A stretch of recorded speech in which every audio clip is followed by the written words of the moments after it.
Yung rent ko ngayon sa bed space ko is 1,500. Kasama na yung ilaw at tubig doon.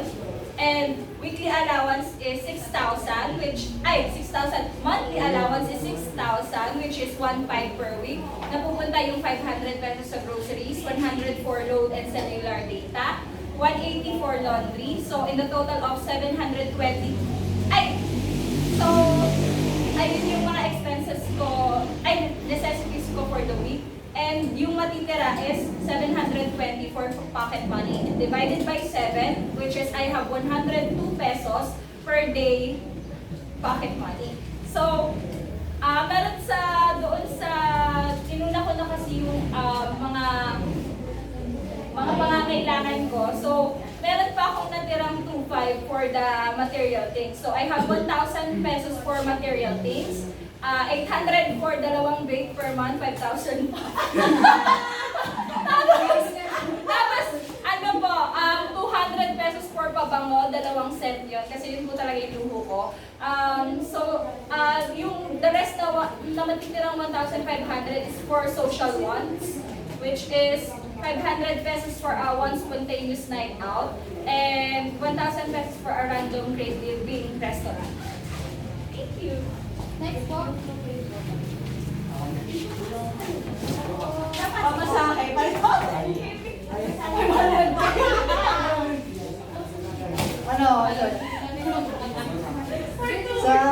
Sa food, actually sa food, inilalap ko lang is 1,600. Kasi kung i-earn natin, kung nakalbi natin, for example, sa isang araw, luto ako, ayoko ng order na or puntang kalendarya. Ang adobo, makakabili ka ng isang backbone or breast ng 50. Hindi ba?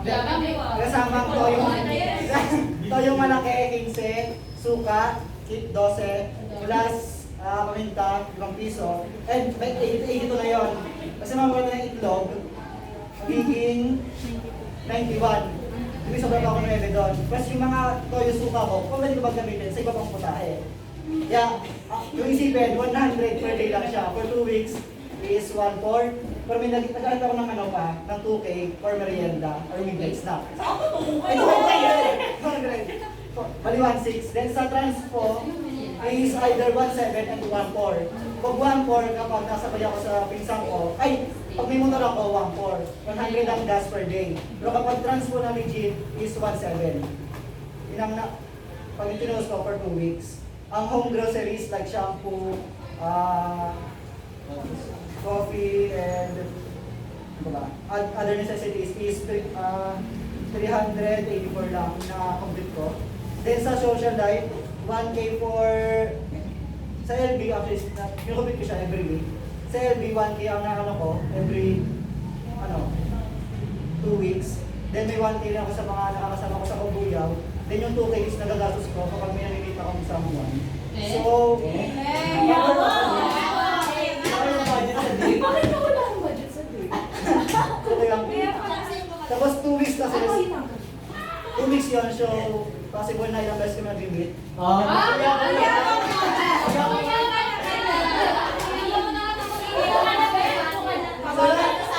So for 2 weeks, like siya, 7,384. Then may savings pa ako na 2,660. May savings pa. Makalimutan ko, pero Ito yung budget planner ko for 1 month. So, syempre, una bigas. Kapag 2 kilo lang yung binibili ko, nag-range lang siya ng 80 kasi 40 pesos. Then, pagka 5, nag-range siya ng 200. Tapos sa mineral water which is 30 pesos. Then, yung groceries is 500 to 1,000 pesos. Tapos yung pamasahe ko is depende siya, which is nilagay ko na lang na 360. Then, allowance ko is nag-range siya ng 720 to 1,000. Then, syempre na yung gamot ko sa asthma is maintenance siya, which is 300 in a month. Tapos yung sa kagustuhan ko naman, Lazada. Lazada ko is 500 pesos. Tapos, TikTok shop ko, yung sa TikTok, syempre, mas malaki siya, nasa 2,000 plus minimum more yan. Jollibee ko, Siyempre, dahil dito, actually, dun sa 10,000 na parang sinet ni Ma'am, as ay 500 lang yung kinuha ko kasi, siyempre, yung boyfriend ko ay supplier nung...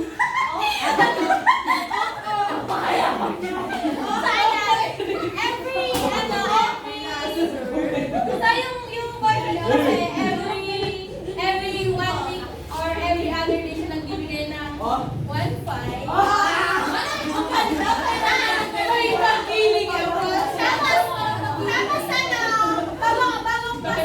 Bagong kasi dito kanina, nagsend ulit siya ng 1.5.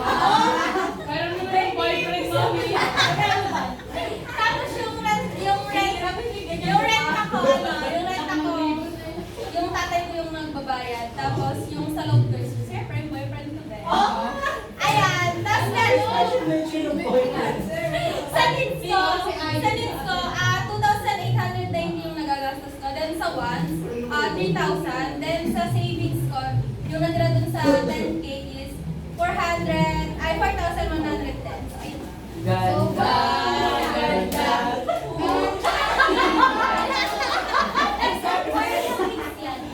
Ilang weeks or month? 1 month po. So, dalawa na lang. Sino? Ito, makuha na yung week. Ate, gusto ko dito. So ayun, binis ko yung budgeting dun sa personal needs ko kasi pala mo yung mga Okay, so isa pa kailangan, nilagay ko transportation which is papunta dito and pabalik sa amin, 60 a day and it's equals to 720. Tapos, nag-add ako ng 300 pesos for example sa errands kasi may mga gala. So, ayun, for errands. Tapos naman, yung food a day na kinakain ko dito, nakukonsume ko dito is, pumapatak siya minsan ng 80 to 95. So, like, nilagay ko na lang 95 a day, which is equals to 1,140. Okay. Yung budget ko is, binis ko dun sa 2 weeks na needs. Tapos, ang sunod ay sa grocery. Nag-alat ako ng 2K kasi 1K for hygienes and 2 for food snacks. Then sa daily allowance, 150 a day, so it's equals to 1,800. Then school needs emergency fund kasi yung may mga gawain kasi talaga dito sa mga activities na talaga naman mapapalabas ka ng pera. So ayun, nag-alat ako ng 1K din doon, which is all equals to 6,960. Then sa kagustuhan ko, ayun, yung matitira doon, yun na yun. Wala savings. Kasi kaya mo rin pa rin ako. For 2 weeks. Sinabi ko lang. Yes. So, nagpag-ulit. Kama sa akin, 10K. Balik po tuloy sa Ayun, yung sa akin, sa pangangailangan, sa food, 4,000. Post pera. 4,000, and then sa water, 300. Parang kung sa electricity, 300 din. Then sa pamasahe, 2K for 2 weeks din ate. Kasi, ganun ba? Ang layo. Then ayun, sa panglinis ng katawan is 1K, and yung gamit sa school is 1K. So, nagtotal siya ng 8,600 gastos. Then sa kagustuhan, ayun, may natitira na 1,400, wala rin akong savings. Then, ayun, mga pang-Shopee, ay Matias, 1K. Tapos sa, etc., 400. Nagustuhan pa rin, walang savings din. Ayun, 10K. Walang savings. Gawin. Gusto niya marinig ang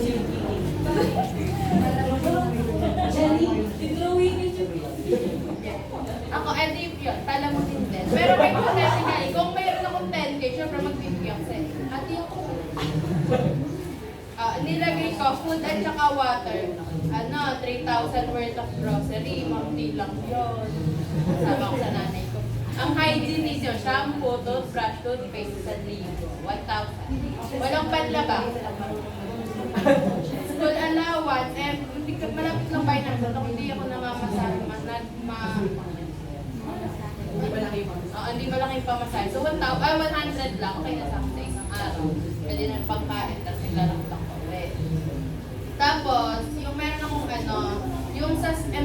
funds, tsaka school needs 2,000. Yung 1,000 school, yung isa pag Joke lang yan. Joke lang po yan. Kaya lang yan. Lahat meron para doon. Tapos, dahil maraming dalaga, cat food at dog food, 1,000, 4 na kilo. Score. Ilang araw lang yun. Tapos, ito yung ones. Mga panggala, ganyan, 1,000. Malalasin niyo ako, pero hindi na mapag-aambag.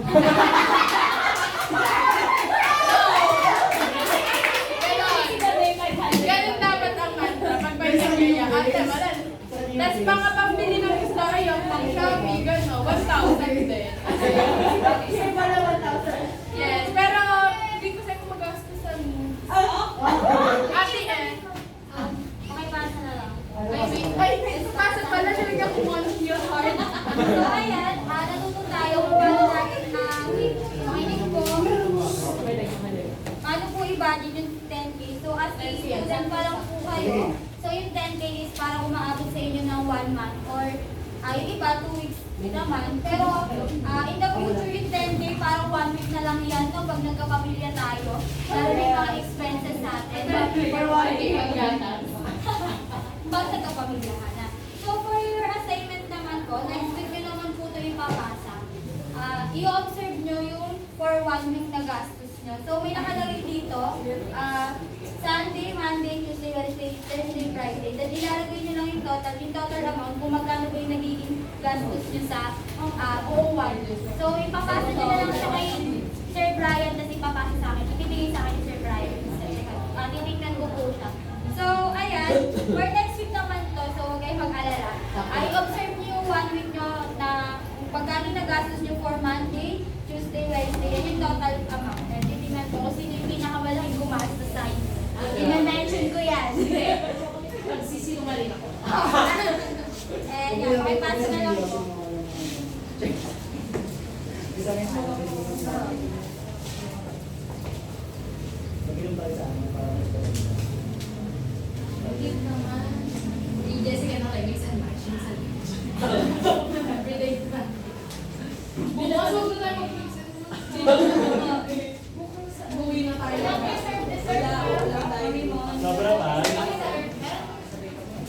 Sobra yata yun na. Ay, that's pwede ibigay din sa akin. Ay, sakto lang po. Kasi sakto lang. Yung sakto lang po para may malaman. Saan? Sakto lang bang tingin? Sakto lang po. Sakto lang. So, yan. Dito na nagtatapos yung discussion natin. So, ulitin ko nga lang ulit. Ano nga po ulit yung pangangailangan? Mga needs para mabuhay ang pangangailangan. At ang kagustuhan naman ay Kagustuhan is yung mga hindi na kailangan para mabuhay. Pero yung mga kagustuhan tayo, para sa atin. Alam mo pa madali ang buhay. Pangailangan. Yung pangangailangan is yung mga need talaga ng isang tao para mabuhay, para mag-survive. And yung kagustuhan, kaya yung mga bagay na gusto natin, pero na hindi naman kailangan, pero dahil gusto natin, kasi tayo pag nagiging natin or naman. So may katanungan pa po ba? So dito na nagtatapos. So tayo po tayong lahat. At para sa huli, para sa panalangin, ginagawa ni Christian.